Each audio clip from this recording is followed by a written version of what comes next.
नमस्कार दोस्तों, आप सभी का लॉ सीखो के दैनिक समाचार विश्लेषण में। तो चलिए आज के आर्टिकल देख लेते हैं। आज का जो हमारा पहला आर्टिकल है वो जीरो हंगर से संबंधित है कि कोई भी भूखा नहीं रहे, खाद्य सुरक्षा से संबंधित है। इंटरनेशनल ऑर्गेनाइजेशन और हमारे देश का क्या क्या रोल रहा है, कैसे मिलके सारा जग इसके लिए आपस में मदद कर रहा है एक दूसरे की, इस आर्टिकल में हम जानेंगे। उसके बाद में जो हमारा दूसरा आर्टिकल है वो टीआरपी से रिलेटेड है। अभी अभी हमको एक न्यूज सुनने को मिली थी कि कुछ न्यूज चैनल ने टीआरपी से लेकर कुछ ऐसी गतिविधियां करी जो कि नहीं करी जानी चाहिए, तो उसके ऊपर इन्वेस्टिगेशन भी चल रहा है। अभी कोर्ट में भी मामला गया है ये। तो इस आर्टिकल में हम चर्चा करेंगे कि जो टीआरपी है ये क्या गवर्नमेंट का रेगुलेटेड होना चाहिए, उसके बारे में ये पूरा आर्टिकल चर्चा करता है। उसके बाद में जो हमारा तीसरा आर्टिकल है वो हमारे अर्थव्यवस्था के संबंध में है। जैसे कि अभी आईएमएफ ने ये बात बताई है कि बांग्लादेश जो है वो पर कैपिटा जीडीपी में भारत से आगे निकल सकता है 2025 तक। तो उसी के बारे में आर्टिकल है कि बांग्लादेश ने कौन कौन सी चीजें अपनाई जिसके कारण उनकी अर्थव्यवस्था अभी भी पटरी पे है और भारत क्या कदम उठा सकता है। उसके बाद में न्यूज इन फ्लैश है जिनमें हम उन समाचारों के बारे में चर्चा करते हैं जो कि हमारी परीक्षा के लिए महत्वपूर्ण है। तो चलिए मैं आगे बढ़ूं उससे पहले लॉ सीखो की ये कुछ कोर्सेज और पैकेजेस है। इन्हीं में से एक कोर्स है लॉर्ड ऑफ द कोर्सेज, जो कि हमारी जुडिशरी की प्रिपरेशन के लिए है। उसके अलावा ये और कुछ कोर्सेस है। इन सारे कोर्सेज की जानकारी आपको लॉ सीखो की वेबसाइट पे मिल जाएगी। तो चलिए आज का एमसीक्यू देख लेते हैं। वो ये है कि नंदन कानन जूलॉजिकल पार्क निम्न में से किस प्रदेश में स्थित है। ऑप्शन ए है Kerala, option B Assam, option C Madhya Pradesh या ऑप्शन सी उड़ीसा। जो भी आपका उत्तर हो कमेंट बॉक्स में जरूर लिखिए।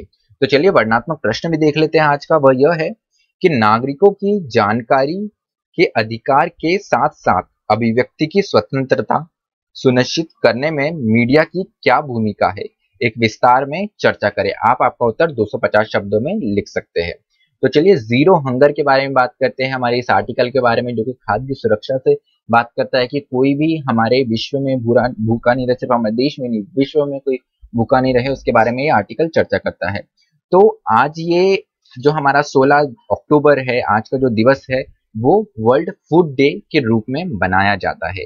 तो इस वर्ष का क्या थीम है वो देख लेते हैं। वो है grow, nourish, sustain together, our actions are our future. मतलब आज जो हम करते हैं वही हमारा भविष्य तय करते हैं। तो हमको बढ़ना है, नरिश होना है, हमको सस्टेन करना है, साथ में उसके साथ में हमको हमारे फ्यूचर का भी सोचना है। उसके साथ में कोविड 19 के इस महामारी के दौर में बहुत सारी जगह हमको खाद्य सुरक्षा से संबंधित चिंताजनक समाचार मिले कि कैसे लोगों ने अपनी दो वक्त की रोटी के लिए कितना संघर्ष करा। उसके साथ में एग्रीकल्चर लाइवलीहुड जो है वो भी अफेक्ट हुआ। पर जीडीपी के जब रिजल्ट आए तो उसमें एग्रीकल्चर ही ऐसा सेक्टर था जिसने सबसे अच्छे से परफॉर्म करा। आज इस सेक्टर में बहुत सारे लोग, हमारे देश में आधे से ज्यादा जो हमारी जनसंख्या है वो इसी सेक्टर में है। और खाद्य की जब बात करते हैं तो एग्रीकल्चर इंपॉर्टेंट हो जाता है। तो देखते इन सारी चीजों के बारे में हम आगे चर्चा करते हैं। तो India and food security, Bharat और खाद्य सुरक्षा। तो agriculture sector has grown at 4.4% during first quarter of 2021। तो जैसे मैंने बताया कि जीडीपी के जब रिजल्ट आए फर्स्ट क्वार्टर के इस वित्तीय वर्ष के, तो उसमें सारे सेक्टर नेगेटिव परफॉर्म करे, सिर्फ एग्रीकल्चर सेक्टर को छोड़ के, हमारे प्राथमिक सेक्टर को छोड़ के, जो कि 4.4% पे ग्रो करा।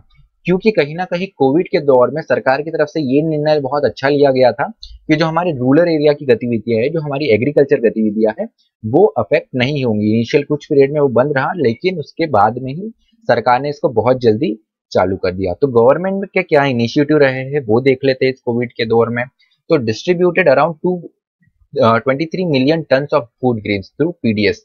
तो जो हमारी पीडीएस व्यवस्था है, जो हमारी सरकारी राशन की दुकान की व्यवस्था पूरी सरकार ने बनाई है, पब्लिक डिस्ट्रीब्यूशन सिस्टम जो बनाया है, उसमें बहुत अच्छे कदम उठाए गए और करीब करीब 23 million tons of food grains जो है इस दौर में बांटे गए, फ्री में या तो बहुत कम मूल्य पर। उसके साथ में mobilise food ration for 820 million people, 90 million school children. तो यहाँ पर सरकार के द्वारा ये कदम उठाया गया कि जो आंगनवाड़ी में बच्चे जाते थे, जो प्राथमिक शासकीय प्राथमिक स्कूलों में बच्चे जाते थे, वहां पे जहां उनको मिड डे मील मिलता था, तो मिड डे मील तो आज नहीं मिल रहा, तो उसकी जगह उन्होंने पेरेंट्स को बुलाया उन बच्चों के और उनको वहां से ही राशन वितरित करा। उसके साथ में इंटीग्रेटेड चाइल्ड डेवलपमेंट सर्विसेज जो है, जो कि कुक्ड फूड, जिसके अंदर आपको मिड डे मील देना पड़ता है, जो छोटे बच्चे हैं उनको कुक्ड मील देते हैं आंगनवाड़ियों में, और जो लैक्टेटिंग मदर्स है उन्हें दिया जाता है। तो इस और भी इस गतिविधि को भी जारी रखने की सरकार ने पूरी कोशिश करी। उसके साथ में मिड डे मील प्रोग्राम जो है वो भी धीरे धीरे और जगह सरकार स्टार्ट करते जा रही है, राज्य सरकार कदम उठाते उस और जा रही है। उसके साथ में कुछ संबंधित आंकड़े देख लेते हैं। तो पहला तो ये है कि 40 million childrens are chronically malnourish. तो हमारे देश में 40 मिलियन बच्चे जो है वो कुपोषित है। लेकिन ये जो आंकड़ा है, अच्छी बात ये है कि जो आंकड़ा है ये धीरे धीरे कम होते जा रहा है, ये एक ट्रेंड बन गया है। तो आगे आने वाले समय में हमें इस पर और भी बड़ी विजय पानी है। उसके साथ में अगर हम देखें कि जो किशोर अवस्था में लड़कियां आती है 15 से 49 तक की, जो कि उनके हम ये मान सकते हैं कि जब तक एक मेंस्ट्रुअल साइकिल रहता है, इस बीच का अगर टाइम देखें तो उसमें आधी जो महिलाएं हैं वो एनीमिक है। एनीमिक मतलब जिनमें खून की कमी पाई जाती है, अगर हम बहुत जनरल भाषा में बात करें तो यहाँ पर भी काम करने की जरूरत है, क्योंकि यही महिलाएं आगे चल के प्रेग्नेंट होती है, लैक्टेटिंग मदर्स बनती है, और अगर इनका ही स्वास्थ्य अच्छा नहीं रहेगा तो हमारे आने वाले भविष्य का भी स्वास्थ्य अच्छा नहीं रहेगा, और वो मेल न्यूट्रिशन जैसी हमें चीजें देखने को मिल सकती है। तो उसके साथ में अगर current issue faced by agriculture, क्योंकि अभी हमने खाद्य सुरक्षा की बात करी, तो खाद्य सुरक्षा, खाद्य खाना कहाँ से आता है, हमारे एग्रीकल्चर से आता है, हमारे कृषि से आता है। तो यहाँ पर भी हमको ध्यान देने की जरूरत है। राइटर बताते हैं कि जो हमारी कृषि है उसमें बहुत ज्यादा एक्सेसिव केमिकल का उपयोग किया जाता है, जो कि हमारे स्वास्थ्य के लिए भी अच्छा नहीं है, जमीन के लिए भी अच्छा नहीं है, और पौधों के लिए, फसलों के लिए भी ज्यादा लंबे समय तक अच्छा नहीं है। तो हम अनसस्टेनेबल फार्मिंग प्रैक्टिसेस की ओर बढ़ चुके हैं। इससे क्या होता है कि सॉइल डिग्रेडेशन होता है, मतलब जो सॉइल की क्वालिटी है वो खराब होते जाती है। उसके साथ में fast depletion of ground water and loss of biodiversity, जो ग्राउंड वाटर है उसका भी मानक धीरे धीरे घटते जा रहा है, और जो हमारी जैव विविधता है उसका भी नाश होते जा रहा है। तो जैसे इस पिक्चर में आप देख सकते हैं कि अगर हम ऑर्गेनिक फर्टिलाइजर देते हैं सॉइल को, तो ये सॉइल में जाता है, ठीक है, सॉइल में न्यूट्रिशन बनता है, फिर वो न्यूट्रिशन माइक्रोब्स लेते हैं और वो माइक्रोब से वो प्लांट को मिलता है। लेकिन अगर हम जब सिंथेटिक या केमिकल फर्टिलाइजर डालते हैं तो वो डायरेक्ट हम प्लांट के लिए डालते हैं, और वो डायरेक्ट प्लांट्स के रूट में जाता है, मतलब जो हमारी जमीन है उसको उससे कोई फायदा नहीं होता है। और अगर आपको कृषि लंबे समय तक करनी है तो आपको आपकी सॉइल को, आपकी जमीन को स्वस्थ रखना भी जरूरी है। तो भारत में 86% ऑफ जो फार्मर्स है उनके पास में 2 हेक्टेयर से भी कम जमीन है, जो कि 60% तक का हमारा 60% तक का हमारा प्रोडक्शन करते हैं। तो यहाँ पे बहुत जरूरी हो जाता है कि जो हमारे छोटे छोटे फार्मर्स है उनमें हम ये कल्चर लाए कि वो केवल ऑर्गेनिक फर्टिलाइजर या ऑर्गेनिक पद्धति ही इस्तेमाल करें, और फायदेमंद वो उनकी खेती कैसे ज्यादा से ज्यादा बना सकते हैं इस और भी ध्यान दें। उसके साथ में क्लाइमेट चेंज की भी मार इस बार पड़ी हुई है। क्लाइमेट चेंज के चलते हुए बहुत सारे पेस्ट हुए, लॉकटस अटैक भी हुए हैं, जैसे टिड्डे बीच में कोविड के दौर में देखने को मिले, काफी ज्यादा टिड्डे राजस्थान, मध्य प्रदेश और यूपी जैसे क्षेत्रों में हमको देखने को मिले थे कि उनका हमला हुआ था, काफी फसल बर्बाद हुई थी। उसके साथ में बहुत सारे नए नए पेस्ट भी आए हैं इस बार। मध्य भारत में भी काफी जगह जो सोयाबीन की खेती है वो भी अफेक्टेड हुई है कुछ वायरसेस के चलते। तो ऐसी सारी स्थिति हमारे एग्रीकल्चर को भी एक विषम परिस्थिति में डालती हुई है। उसके साथ में क्या स्टेप उठाए जा सकती है क्लाइमेट चेंज के संबंध में, जो कि कृषि को बहुत ज्यादा प्रभावित करता है। तो सबसे पहले development of drought and flood tolerant seed variants. तो आप ऐसी सीड्स तैयार करिए जो कि बाढ़ और सूखे से भी निजात पा सके। तो आपको वैसी सीड वैरायटी डेवलप करने की जरूरत है। उसके साथ में वेदर बेस्ड एग्रीकल्चर एडवाइजरीज। तो जैसे अभी हमारा कोई डिजास्टर आता है, बाढ़ आती है या साइक्लोन आता है, तो कैसे हमारा डिजास्टर मैनेजमेंट जो है वो फटाफट हमारी न्यूज पहुंचाता है कि हाँ अभी ये आने वाला है, आपको इस तरीके से कदम उठाने पड़ेंगे। तो लोकल बॉडीज जो होती है उनको काफी मदद हो जाती है। तो वैसे एग्रीकल्चर में जो हमारे लोग हैं उनके लिए भी एक वेदर एडवाइजरी जारी करने की समय समय पर आवश्यकता है। उसके साथ में promotion of millets and small scale irrigation. तो जो हमारा मोटा अनाज है, जो पारंपरिक रूप से भारत में मुख्य तौर पर मोटा अनाज ही खाया जाता था, तो आज ये धीरे धीरे कम होते जा रहा है, क्योंकि कहीं ना कहीं गेहूं का जो कॉस्टिंग है वो कम होता है और इनका थोड़ा ज्यादा होता है। तो यहाँ पर हमारे जो मिलेट्स है, हमारे जो मोटा अनाज है, उनको वापस प्रमोट करने की भी आवश्यकता है। इसका एक उदाहरण ये है कि अगर हम देखें कि भारत की ईस्टर्न पार्ट में शबंगी दान करके उगाया जाता है, तो इससे क्या होता है कि ये कहीं ना कहीं हमारी जो खेती है, हमारे जो एक ड्रॉट अफेक्टेड एरिया है उसको भी आराम से टैकल कर लेते हैं। और वही उदाहरण हमको उड़ीसा में भी देखने को मिलता है, जहाँ पे धान की खेती होती है, वहां पे भी ऐसी सीड्स जो इंडिजीनियस हमारी सीड्स है उनका उपयोग किया जाता है। उसके साथ में steps required to be taken, क्या कदम और उठा सकते हैं वो भी देख लेते हैं। Methods for food production must change through archaeological and sustainable practice, तो हम ऐसी प्रैक्टिसेस का इस्तेमाल करें जो कि सस्टेनेबल हो, सतत रूप से चल सके, पर्यावरण को भी ज्यादा नुकसान ना पहुंचे। तो आज का जो हमारा फूड प्रोडक्शन मेथड है उसमें और बदलाव, उसे और डेवलप करने की आवश्यकता है। उसके साथ में जो हमारा फूड वेस्ट हो जाता है, ऐसा माना जाता है कि भारत में 1/3 जो फूड है वो वेस्ट हो जाता है, क्योंकि उसका मुख्य कारण ये है कि हमारे पास में स्टोरेज फैसिलिटी नहीं है।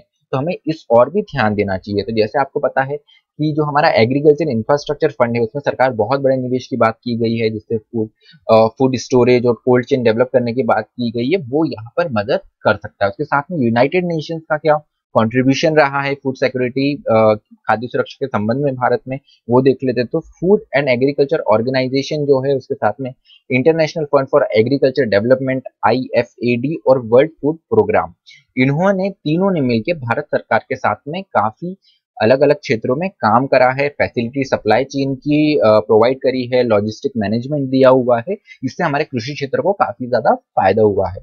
उसके साथ में provide updates on real time situation on the ground, collating challenges and red flags, तो यहाँ पर आपका ग्राउंड में क्या सिचुएशन है, रियल टाइम सिचुएशन क्या है, ये भी अपडेट करने के लिए, ये भी जागृति फैलाने के लिए भी इन्होंने काफी मदद करी। उसके साथ में जो चैलेंजेस फेस हो सकते हैं, कहाँ पर हमको आगे बढ़ना है, कहाँ पे हमें रुकना है, रेड फ्लैग कहाँ पे करना है, इसकी भी जानकारी समय समय तक इन ऑर्गेनाइजेशन में प्रोवाइड करने में मदद करी। उसके साथ में dynamic anecdotal data and good practices के साथ में जो एक रिसर्च का पूरा मेथड है वो भी लाने की कोशिश करिए, और अच्छी प्रैक्टिसेस क्या क्या आ सकती है कृषि से संबंधित, उसमें भी मदद करी है। तो यहाँ पे कुछ इंटरेस्टिंग फैक्ट्स है वो देख लेते हैं।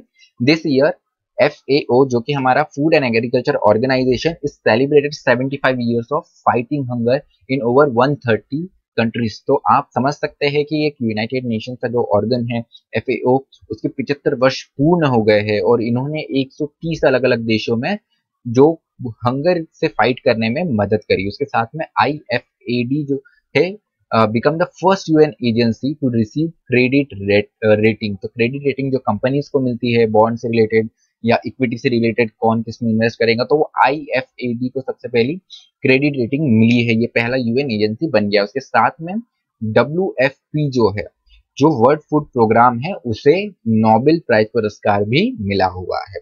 तो ये आज का कुछ हमारा पहला आर्टिकल था जो जीरो हंगर के बारे में बात करता था।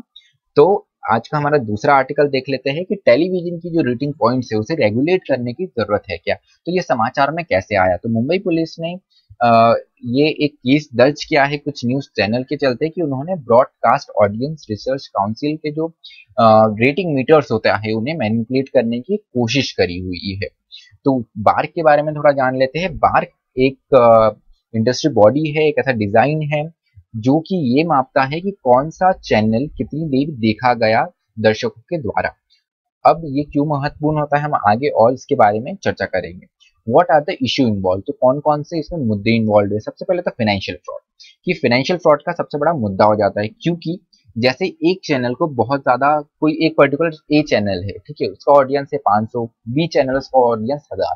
तो आप इसमें समझिए कि जो एडवर्टाइजमेंट देने वाली कंपनी होंगी वो किसके पास में जाएगा, ऑब्वियसली उस कंपनी के पास में जिसकी व्यूअरशिप ज्यादा हो।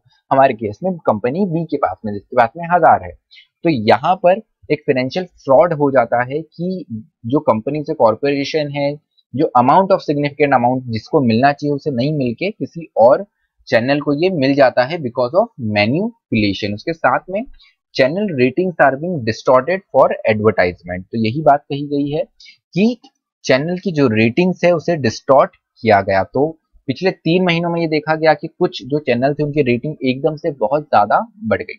उसके साथ में मॉरली और इथिकली रॉन्ग है। राइटर बताते हैं कि मॉरली ये काफी ज्यादा खराब है, इथिकली ये काफी ज्यादा खराब चीज है। यहाँ पर हर सिटीजन के पास में ये राइट है कि वो सही इंफॉर्मेशन जाने, टू नो द ट्रुथ, लेकिन आप इसका ये स्ट्रेट अवे वॉयलेशन कर रहे हैं। और मीडिया को जो एक इंफॉर्मेशन का रिलायबल सोर्स माना जाता है, आज वो एक डिस इन्फॉर्मेशन का रिलायबल सोर्स के रूप में कन्वर्ट होते जा रहा है, तो ये भी मॉरली बहुत ज्यादा गलत है। उसके साथ में why are the concern with TRP, तो इतना क्यों हमको कंसर्न है, थोड़े हमने चर्चा करे, अभी हम आगे और चर्चा करते हैं। तो सबसे पहले कि जो बार की पद्धति है उस पर भी सवाल उठाया गया है कि सैंपल साइज जो है इनका केवल 44,000 का है, 44,000 का है, और मुंबई का उदाहरण दिया गया है कि मुंबई में तो केवल 2,000 हाउस होल्ड में ही ये बार के मीटर लगाए गए हैं, सैंपल केवल 2,000 घरों से ही लिया गया है।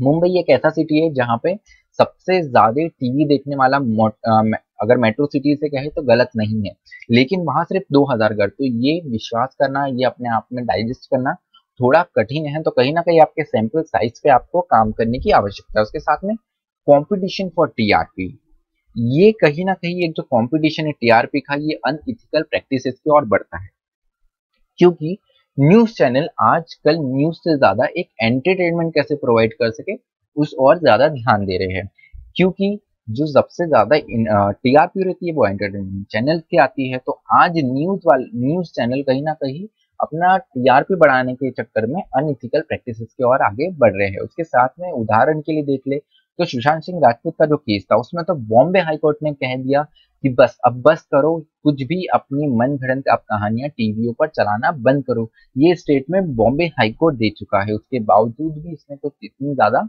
कमी आती है हमको दिखी नहीं, जो कि पत्रकारिता का जो एक पूरा उद्देश्य होता है उससे बिल्कुल विपरीत है ये।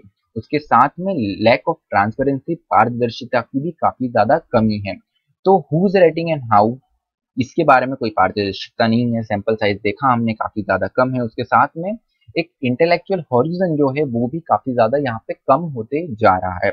उसके साथ में एडवर्टाइजिंग एंड परचेसिंग पावर की अगर हम बात करें तो जैसे डिस्कस करा कि जहां पर ज्यादा दिखता है, ज्यादा व्यूवरशिप होती है, वहां उसको सबसे ज्यादा एडवर्टाइजमेंट मिलेगी।